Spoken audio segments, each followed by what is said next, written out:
CS2 crankshaft grinder, power comes straight in to the main wheel spindle. It then bridges across to the hydraulic pump spindle, bridges across to the coolant spindle, bridges up to the top traverse motor, and then bridges down to the reverse reverse traverse motor.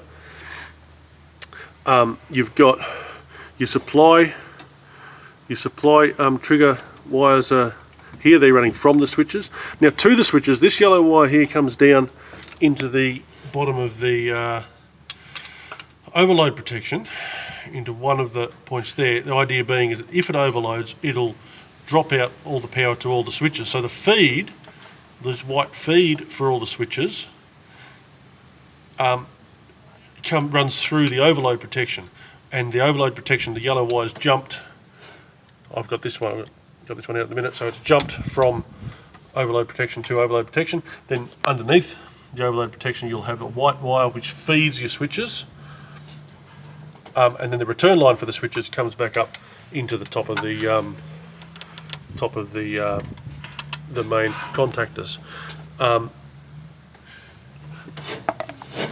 We've got the power coming in. These two wires here, which is the second group across, they're running from your, to and from your coolant pump switches, both in the main front of the machine and also the one at the back of the workhead.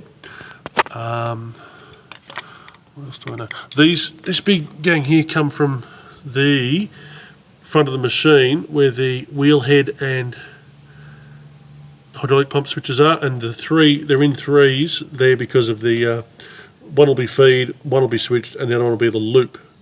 When you turn it off, you break the loop with the switch. Transformer, as far as I can tell, is just for the work light, which I don't use anyway. A couple of fuses which look good.